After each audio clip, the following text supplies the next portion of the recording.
지난 시간까지 목사님이 성도가 자신의 구원을 확신하지 못하는 이유 몇 가지를 설명해 주셨습니다. 첫째, 자신이 소유한 영생이 무엇인지를 모르면 구원의 확신을 가질 수 없다. 둘째, 구원이란 단어가 상을 받는 것에 사용된 것을 모르면 구원의 확신을 가질 수 없다.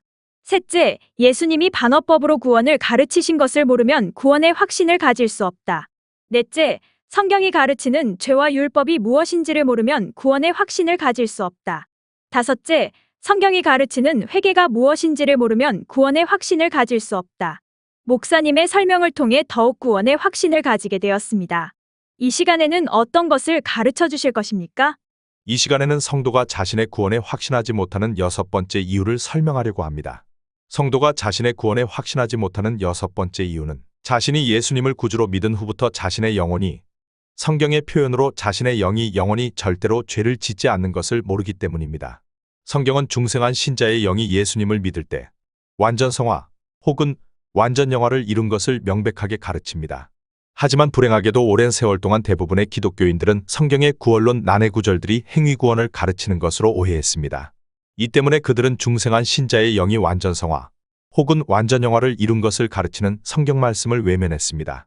그 결과로 비성경적 행위 구원론과 우격다짐식 은혜 구원론이 난무했습니다. 이 때문에 대부분의 성도들이 구원의 확신을 가질 수 없었습니다.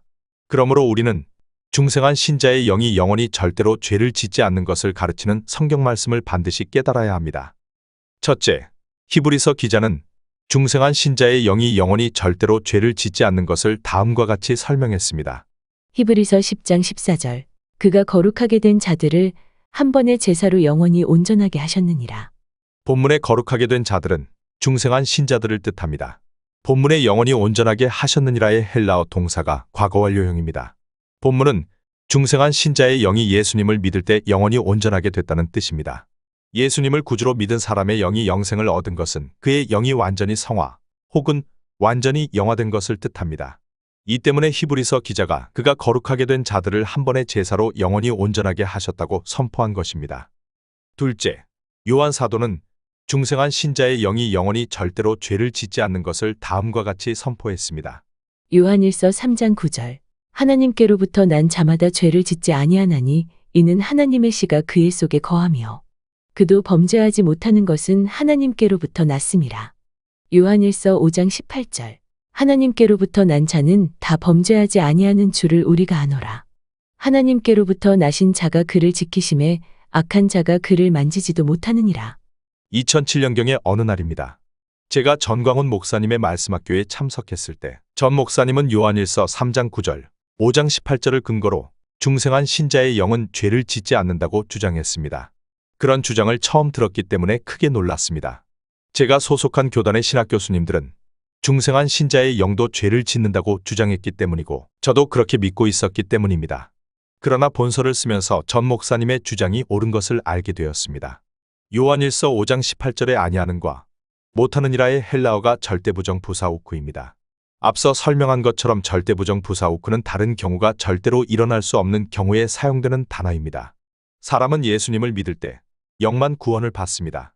따라서 요한일서 5장 18절에 하나님께로부터 난 자는 다 범죄하지 아니하는 줄을 우리가 안다는 말씀이 모든 중생한 신자의 영은 영원히 절대로 죄를 짓지 않는다는 뜻임을 알 수 있습니다. 요한 사도가 말한 하나님께로부터 나신 자는 성령님을 의미합니다. 성령님은 사람의 영을 중생시키신 후에 그때부터 그 사람의 영과 함께 사십니다. 또한 그때부터 사탄이 중생한 신자의 영을 만지지도 못하도록 완벽하게 지켜주십니다. 이 때문에 중생한 신자의 영이 영원히 절대로 죄를 짓지 않는 것입니다. 성령님이 완벽하게 지켜주셔서 영으로는 영원히 절대로 죄를 짓지 않는 중생한 신자가 어떻게 지옥에 갈 수 있겠습니까? 셋째, 바울 사도는 중생한 신자의 영이 영원히 절대로 죄를 짓지 않는 것을 다음과 같이 선포했습니다. 로마서 7장 22절로 25절. 내 속사람으로는 하나님의 법을 즐거워하되 내 지체 속에서 한 다른 법이 내 마음의 법과 싸워 내 지체 속에 있는 죄의 법으로 나를 사로잡는 것을 보는도다. 오호라, 나는 곤고한 사람이로다. 이 사망의 몸에서 누가 나를 건져내랴. 우리 주 예수 그리스도로 말미암아 하나님께 감사하리로다. 그런즉 내 자신이 마음으로는 하나님의 법을, 육신으로는 죄의 법을 섬기노라. 바울 사도는 로마서 7장 22절에서 나의 속사람은 하나님의 법을 즐거워한다고 했습니다. 그는 로마서 7장 25절에서 나의 마음은 하나님의 법을 섬긴다고 했습니다.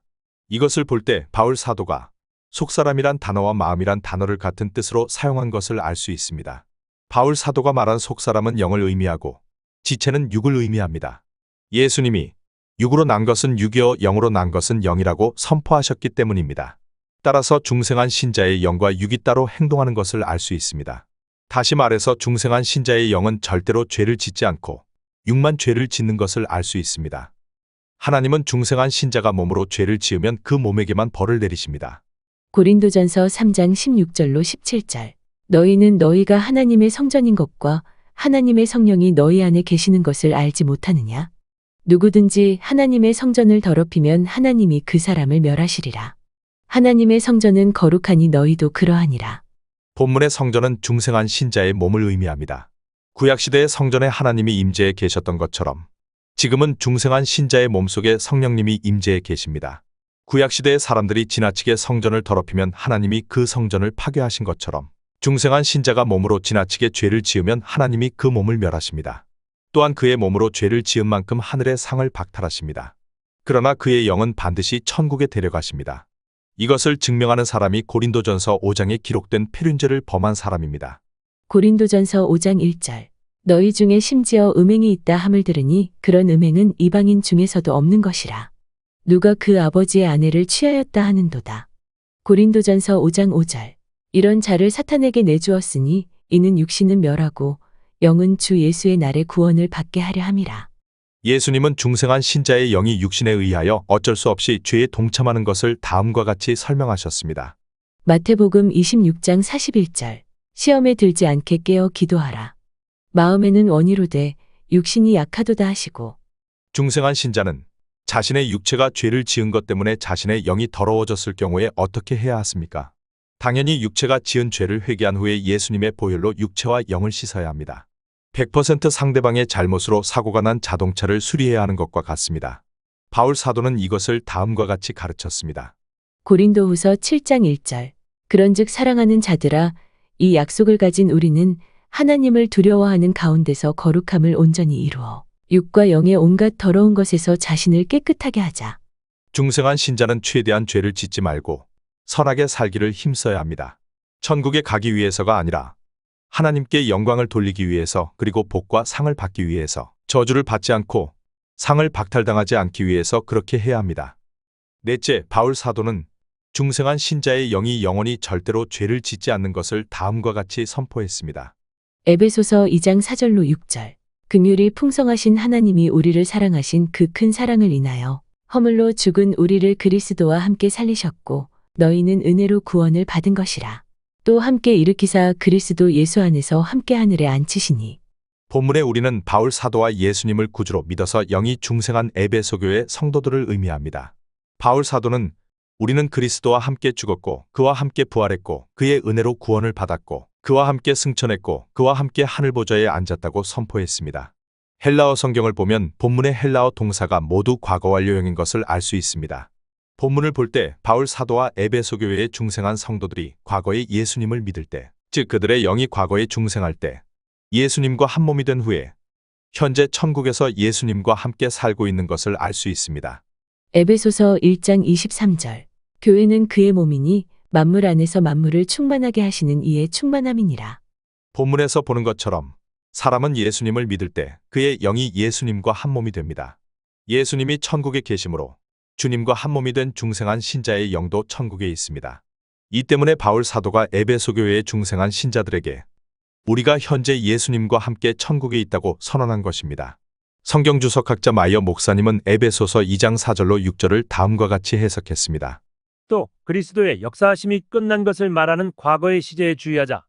하나님의 뜻에 의해 우리들은 죄의 무덤에서 부활하여 하나님께 받아들여져 승리의 보좌에 부활하신 주와 함께 앉아 있는 것이다. 다만 유감스러운 것은 우리들이 이것을 믿지 않고 그러한 자로서 행동하지 않는 것이다. 마이어 목사님은 우리는 그리스도와 한 몸이기 때문에 이미 하늘에 앉아 있다고 선언한 후에 우리가 이것을 믿지 않는 것이 유감스럽다고 개탄했습니다. 바울 사도는 골로새서에도 에베소서와 똑같은 내용을 기록했습니다. 골로새서 2장 12절. 너희가 세례로 그리스도와 함께 장사되고 또 죽은 자들 가운데서 그를 일으키신 하나님의 역사를 믿음으로 말미암아 그 안에서 함께 일으키심을 받았느니라. 중생한 신자의 영이 현재 예수님과 함께 천국에 있으면 중생한 신자의 몸속에는 영이 없는 것입니까? 아닙니다. 중생한 신자의 몸속에도 영이 있습니다. 천국의 시간과 공간이 없기 때문에 중생한 신자의 영이 천국과 신자의 몸속에 동시에 있을 수 있는 것입니다. 이것은 중생한 신자의 영과 한 몸이신 예수님이 천국과 신자의 몸속에 동시에 계신 것이 증명합니다. 구원론을 시계로 비유하면 다음의 성경 말씀은 영국의 그리니치 천문대에 있는 표준시계와 같습니다. 요한복음 10장 28절. 내가 그들에게 영생을 주었노니 그들은 영원히 절대로 결코 멸망하지 아니할 것이요. 에베소서 2장 8절로 9절. 너희는 그 은혜에 의하여 믿음으로 말미암아 구원을 받았으니 이것은 너희에게서 난 것이 아니요 하나님의 선물이라. 에베소서 2장 4절로 6절. 긍휼이 풍성하신 하나님이 우리를 사랑하신 그 큰 사랑을 인하여 허물로 죽은 우리를 그리스도와 함께 살리셨고 너희는 은혜로 구원을 받은 것이라. 또 함께 일으키사 그리스도 예수 안에서 함께 하늘에 앉히시니. 히브리서 10장 14절. 그가 거룩하게 된 자들을 한 번의 제사로 영원히 온전하게 하셨느니라. 고린도전서 5장 1절. 너희 중에 심지어 음행이 있다 함을 들으니 그런 음행은 이방인 중에서도 없는 것이라. 누가 그 아버지의 아내를 취하였다 하는도다. 고린도전서 5장 5절. 이런 자를 사탄에게 내주었으니 이는 육신은 멸하고 영은 주 예수의 날에 구원을 받게 하려 함이라. 로마서 7장 22절로 25절. 내 속사람으로는 하나님의 법을 즐거워하되 내 지체 속에서 한 다른 법이 내 마음의 법과 싸워 내 지체 속에 있는 죄의 법으로 나를 사로잡는 것을 보는도다. 오호라 나는 곤고한 사람이로다. 이 사망의 몸에서 누가 나를 건져내랴. 우리 주 예수 그리스도로 말미암아 하나님께 감사하리로다. 그런즉 내 자신이 마음으로는 하나님의 법을 육신으로는 죄의 법을 섬기노라. 요한일서 5장 18절. 하나님께로부터 난 자는 다 범죄하지 아니하는 줄을 우리가 아노라. 하나님께로부터 나신 자가 그를 지키심에 악한 자가 그를 만지지도 못하느니라. 이 말씀은 표준구원론입니다. 세계의 모든 시계를 표준시계에 맞춰야 하는 것처럼 세계의 모든 구원론은 표준구원론으로 검증을 받아야 합니다. 여러분이 표준구원론으로 다음의 주장들을 검증해 보십시오. 중생한 신자는 영혼 구원을 얻기 시작했다. 중생한 신자는 아직 영혼 구원을 받지 못했다. 중생한 신자는 앞으로 지을 죄까지 모두 용서받았다. 중생한 신자도 산상수훈을 지켜야 천국에 갈 수 있다. 진짜 중생한 신자는 반드시 산상수훈을 지켜서 천국에 간다. 중생한 신자도 지옥에 가거나 연옥에 갈 수 있다. 중생한 신자의 영도 죄를 짓는다. 현재 한국교회의 두 가지 극단적 주장이 널리 퍼져 있습니다. 첫째, 어떤 이들은 성도는 죄를 전혀 짓지 않고 살 수 있다고 주장합니다. 지금부터 약 20여 년 전에 몇몇 기독교 신문에 다음과 같은 광고가 자주 나왔었습니다. 절대로 죄를 짓지 않는 비결 무료 세미나. 장소, 광주광역시 공공교회, 강사, 000 담임목사. 그 목회자는 다음과 같이 주장했습니다. 예수님을 믿은 후에 3, 4년이 지난 후부터는 절대로 죄를 짓지 않아야 합니다. 나는 절대로 죄를 짓지 않습니다. 그 목회자인지 다른 목회자인지는 몰라도 최근까지 어떤 목회자가 대대적으로 세미나를 열어서 다음과 같이 주장했습니다. 나는 오랜 방황 끝에 로마서 8장 2절에 생명의 성령의 법이 죄와 사망의 법에서 너를 해방했다는 말씀을 통하여 새로운 복음을 깨달았습니다. 로마서 8장 2절에 생명의 성령의 법은 천국 복음입니다. 생명의 성령의 법이 죄와 사망의 법에서 너를 해방했다는 것은 천국 복음을 깨달은 만큼 성령님의 도움을 받아서 죄를 짓지 않는다는 뜻입니다. 실제로 나는 천국 복음을 깨달은 후부터 성령님의 도움을 받아서 죄를 짓지 않고 살게 되었습니다. 예전에는 가끔씩 오마담 생각이 났는데 천국 복음을 깨달은 후부터는 오마담 생각이 나지 않습니다. 사람은 예수님을 믿은 후에 10년 정도 지나면 죄를 하나도 짓지 않을 수 있습니다. 나는 죄를 하나도 짓지 않고 삽니다. 성도가 천국 복음을 깨달아서 조금도 죄를 짓지 않고 살 수 있으면 얼마나 좋겠습니까? 실제로 그런 일이 가능할까요? 바울 사도가 쓴 로마서를 볼 때 그런 일이 절대로 불가능하다고 결론을 내릴 수밖에 없습니다. 로마서 7장 19절. 내가 원하는 바 선은 행하지 아니하고 도리어 원하지 아니하는 바 악을 행하는도다. 본문의 헬라어 원문은 내가 예전에 그랬던 것처럼 사도로 사역하는 지금도 악을 행하며 산다는 뜻입니다. 바울 사도가 천국 복음을 깨닫지 못해서 죄를 지으며 사도의 사역을 했을까요? 전혀 아닙니다. 바울 사도만큼 천국 복음을 확실하게 깨달은 사람이 거의 없기 때문이고 그가 예수님이 가르치신 천국 복음을 가장 확실하게 설명했기 때문입니다. 그 목회자의 주장에 의하면 그 목회자는 바울 사도보다 더 천국 복음을 확실하게 깨달았습니다. 이 때문에 바울 사도는 죄를 지으며 사역을 했지만 그 목회자는 조금도 죄를 짓지 않으며 사역을 하고 있습니다. 이것이 사실이면 그 목회자의 글을 바울 서신보다 더 위대하게 여겨야 합니다. 언뜻 생각해도 뭔가 이상하지 않습니까? 발칵 뒤집힌 기독교 구원론에 자세히 설명된 것처럼 로마서 8장 1절은 성도의 영이 결코 정죄함을 받지 않는 것을 뜻합니다. 그 목회자가 이 말씀을 성도의 육에게 적용한 것은 성경을 완전히 자의적으로 해석한 것입니다. 어느 날 어떤 목회자가 나에게 천국 복음을 배우면 죄를 하나도 짓지 않고 살 수 있다. 나는 죄를 하나도 짓지 않는다고 주장하는 그 목회자와 다음과 같은 대화를 나눴습니다. 목사님, 나는 5년 동안 목사님의 집회에 참석해서 천국 복음을 배웠습니다. 그런데 어째서 나는 목사님처럼 죄를 하나도 안 짓고 살지 못하는 겁니까? 아직도 천국 복음을 깨닫지 못해서 그런 겁니다. 목회자가 5년 동안 배워도 깨닫지 못하는 천국 복음이 성경이 가르치는 천국 복음일까요? 아무리 생각해도 그가 가르치는 천국 복음이 의심스럽지 않습니까? 바울 사도가 그 목회자보다 천국 복음을 더 확실하게 깨달은 것이 사실이면 천국 복음을 아무리 많이 깨달아도 범죄를 피할 수 없는 것을 알 수 있습니다. 더 나아가서 그 목회자가 성경을 잘못 해석해서 나는 천국 복음을 깨달은 후부터 조금도 죄를 짓지 않고 산다고 주장하는 것을 알 수 있습니다. 그가 성경의 구원론 난해 구절들의 본뜻을 몰라서 그런 오류를 범한 것입니다. 둘째, 어떤 이들은 성도는 죄를 지어도 괜찮다고 주장합니다. 한번 구원은 영원한 구원인 것을 믿는 사람들 중에는 죄를 짓는 것을 대수롭지 않게 여기는 이들이 있습니다. R.T. 캔덜 목사님의 증언을 소개하겠습니다. 우리가 켄터키에 있는 지역 침례교회로 갈 때 미기 한 말을 생생히 기억한다. 이 침례식이 끝나면 난 기쁠 거야. 난 정말이지 일주일 동안 좀 거룩해 지려고 노력했었지. 욕을 한마디도 안 했다고. 그렇지만 오늘 저녁부터는 신경 쓸 필요가 없지. 침례만 받고 나면 그때부터는 내 맘대로 사는 거야. 나는 옛날로 다시 돌아가도 구원을 받아둔 셈이니까. 내가 기억하는 한 이것은 미기 말한 그대로다. 유병원 구원파의 초창기에 9년 동안 그 파의 핵심 인물로 활동했던 정동선 목사님은 다음과 같이 증언했습니다. 구원파에 있으면 죄책감을 느낄 필요도 없다.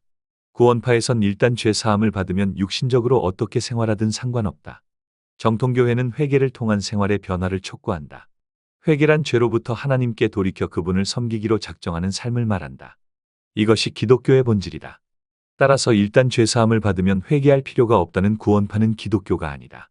구원파는 일단 구원을 받은 후에는 회개할 필요가 없고 기도할 필요가 없고 예배를 드릴 필요가 없다고 주장한다. 나는 영국에 출장을 갔다가 영국교회 성도들이 주일날 예배를 드리고 기도하는데 충격을 받았다. 그 후에 귀국하여 구원파 신도들에게 영국교회 성도들은 주일날 예배를 드리고 기도하더라. 우리도 그렇게 하자고 했다가 그들이 계속 그런 주장하면 죽이겠다고 협박해서 구원파를 탈출했다. 구원파는 유병원 사장의 기업에서 일하는 것이 예배하는 것이고 기도하는 것이고 교제하는 것이라고 주장한다. 이 때문에 그들이 예배와 기도를 드리지 않는 것이고 자기들의 재산을 구원파에 바치는 것이고 구원파의 사업에 충성하는 것이다. 몇 년 전에 유병원 구원파에 속한 어떤 이가 저에게 전화를 걸어서 우리들은 그렇게 가르치지 않는다고 주장했습니다. 정말 그렇다면 만시지탄이지만 천만다행입니다. 성도는 죄를 지어도 괜찮다고 주장하는 사람들은 하나님이 범죄한 성도를 반드시 징계하시는 것과 죄를 범해도 하나님의 징계가 없는 사람은 하나님의 자녀가 아닌 것을 깨달아야 합니다. 히브리서 12장 8절. 징계는 다 받는 것이거늘 너희에게 없으면 사생자요 친아들이 아니니라. 하나님은 여러 가지 방법을 사용하셔서 성도가 하나님께 충성하게 만드십니다. 구약시대의 이스라엘 백성들에게는 주로 축복과 저주를 이용하셔서 그들이 하나님께 충성하게 만드셨습니다. 초대교회의 성도들에게는 주로 상급수여와 상급박탈을 이용하셔서 그들이 하나님께 충성하게 만드셨습니다. 범죄한 성도에 대한 하나님의 징계 방법은 다음과 같습니다. 성도가 작은 죄를 지으면 책망하십니다. 큰 죄를 지으면 매로 때리십니다. 매로 때려도 말을 듣지 않으면 머리부터 발끝까지 성한 곳이 없을 정도로 심하게 매로 때리십니다. 아무리 매를 때려도 고집스럽게 큰 죄를 지으면 사탄에게 맡겨서 비참하게 죽게 만드십니다. 범죄한 만큼 하늘의 상을 박탈하십니다. 여러분이 성경 해석의 7가지 원칙을 참고하면 성경을 해석하는 데 도움이 될 것입니다. 첫째, 성경으로 성경을 해석한다. 둘째, 성경의 문맥을 살펴서 해석한다. 셋째, 성경의 원문을 살펴서 해석한다. 넷째, 성경을 기록할 당시의 정치, 사회, 문화적 배경을 살펴서 해석한다. 다섯째, 뜻이 분명한 성경구절로 뜻이 분명하지 않은 성경구절을 해석한다. 여섯째, 많이 가르치는 성경구절로 적게 가르치는 성경구절을 해석한다. 일곱째, 뜻이 분명한 성경구절이나 많이 가르치는 성경구절과 모순된 것처럼 보이는 성경구절은 그 구절의 본뜻이 알려질 때까지 해석하지 않는다. 성경을 150번 이상 통독한 어떤 신학 박사님은 본서의 초판과 이것이 성령 세례다의 초판을 읽은 후에 저를 만난 자리에서 농담 반 진담 반으로 다음과 같이 말했습니다. 나는 목사님의 책을 읽은 후에 하나님께 왜 나에게는 이화영 목사가 깨달은 것과 같은 말씀을 깨닫게 해주지 않으십니까라고 항의했습니다. 어떤 집사님의 간증도 소개하겠다. 지옥에 가는 크리스천들? 잘 받아서 읽고 있습니다. 성경책 다음으로 최고의 책입니다. 저는 42년간 예수님을 믿고 있는 장로교 응응교단 집사입니다. 본서를 통해 구원의 확신을 얻은 어떤 분의 간증을 소개하겠습니다. 저의 죄성으로 인하여 지옥에 갈 수밖에 없던 두려움으로 인하여 자살만을 기도하던 저였는데 매일매일이 살아있습니다는 느낌입니다. 목사님이 계셨기에 바른 말씀을 알려주셨기에 희망을 알게 되었고 성경의 복음이 왜 복음인지 알게 되었습니다. 올바른 하나님의 말씀을 전하는 목사님의 작은 목소리 하나가 수많은 생명이 아닐지라도 몇몇 사람들의 생명을 구하고 있다는 것을 알아주셨으면 좋겠어요. 어떤 대학생이 보내온 간증도 소개하겠습니다. 목사님이 아니었으면 저는 이 세상에 없었을 겁니다. 바른 내용의 성경을 알려주셔서 정말 고맙습니다. 지금까지 하나님의 은혜로 깨달은 성경의 구원론 난해 구절들의 본뜻을 설명해 드렸습니다. 그런데 지금까지 설명한 구원론 난해 구절들 외에도 성경에는 많은 구원론 난해 구절들이 있습니다. 베드로전서에는 다음과 같은 구원론 난해 구절들이 있습니다. 베드로전서 1장 5절. 너희는 말세에 나타내기로 예비하신 구원을 얻기 위하여 믿음으로 말미암아 하나님의 능력으로 보호하심을 받았느니라. 베드로전서 1장 8절로 9절. 예수를 너희가 보지 못하였으나 사랑하는도다. 이제도 보지 못하나 믿고 말할 수 없는 영광스러운 즐거움으로 기뻐하니 믿음의 결국 곧 영혼의 구원을 받음이라. 베드로전서 2장 2절. 갓난 아기들 같이 순전하고 신령한 젖을 사모하라. 이는 그로 말미암아 너희로 구원에 이르도록 자라게 하려 함이라. 디모데전서에는 다음과 같은 구원론 난해 구절들이 있습니다. 디모데전서 2장 15절. 그러나 여자들이 만일 정절로서 믿음과 사랑과 거룩함에 거하면 그 해산함으로 구원을 얻으리라. 디모데전서 6장 12절. 믿음의 선한 싸움을 싸우라. 영생을 취하라. 이를 위하여 내가 부르심을 받았고 많은 증인 앞에서 선한 증언을 하였도다. 마태복음에는 다음과 같은 구원론 난해 구절들이 있습니다. 마태복음 19장 29절. 또 내 이름을 위하여 집이나 형제나 자매나 부모나 자식이나 전토를 벌인 자마다 여러 배를 받고 또 영생을 상속하리라. 마태복음 12장 31절로 32절. 그러므로 내가 너희에게 이르노니 사람에 대한 모든 죄와 모독은 사하심을 얻되 성령을 모독하는 것은 사하심을 얻지 못하겠고 또 누구든지 말로 인자를 거역하면 사하심을 얻되 누구든지 말로 성령을 거역하면 이 세상과 오는 세상에서도 사하심을 얻지 못하리라. 마태복음 24장 9절로 13절. 그때의 사람들이 너희를 환난에 넘겨주겠으며 너희를 죽이리니 너희가 내 이름 때문에 모든 민족에게 미움을 받으리라. 그때에 많은 사람이 실족하게 되어 서로 잡아주고 서로 미워하겠으며 거짓 선지자가 많이 일어나 많은 사람을 미혹하겠으며 불법이 성함으로 많은 사람의 사랑이 식어지리라.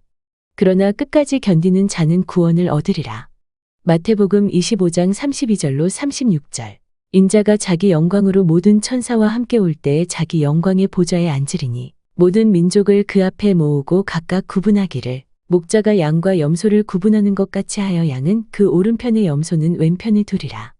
그때의 임금이 그 오른편에 있는 자들에게 이르시되 내 아버지께 복받을 자들이여 나와 창세로부터 너희를 위하여 예비된 나라를 상속받으라.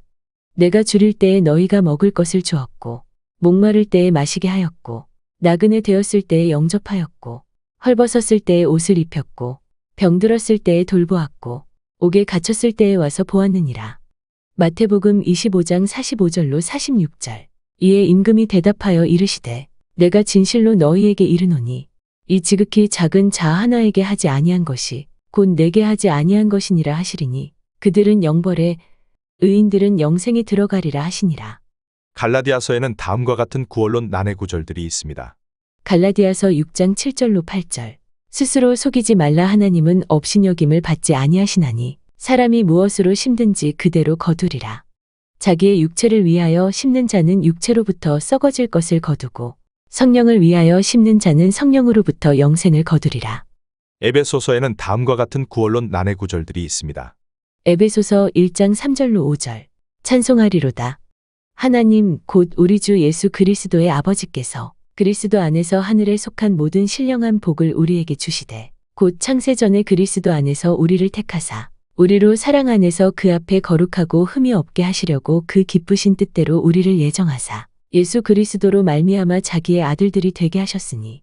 로마서에는 다음과 같은 구원론 난해 구절들이 있습니다. 로마서 11장 20절로 22절. 옳도다. 그들은 믿지 아니함으로 꺾이고 너는 믿음으로 섰느니라. 높은 마음을 품지 말고 도리어 두려워하라. 하나님이 원가지들도 아끼지 아니하셨은즉 너도 아끼지 아니하시리라. 그러므로 하나님의 인자하심과 준엄하심을 보라. 넘어지는 자들에게는 준엄하심이 있으니 너희가 만일 하나님의 인자하심에 머물러 있으면 그 인자가 너희에게 있으리라. 그렇지 않으면 너도 찍히는 바 되리라. 요한계시록에는 다음과 같은 구원론 난해 구절들이 있습니다. 요한계시록 3장 5절. 이기는 자는 이와 같이 흰 옷을 입을 것이요 내가 그 이름을 생명책에서 결코 지우지 아니하고 그 이름을 내 아버지 앞과 그의 천사들 앞에서 시인하리라. 요한계시록 13장 11절로 18절. 내가 봄에 또 다른 짐승이 땅에서 올라오니 어린 양 같이 두 뿔이 있고 용처럼 말을 하더라.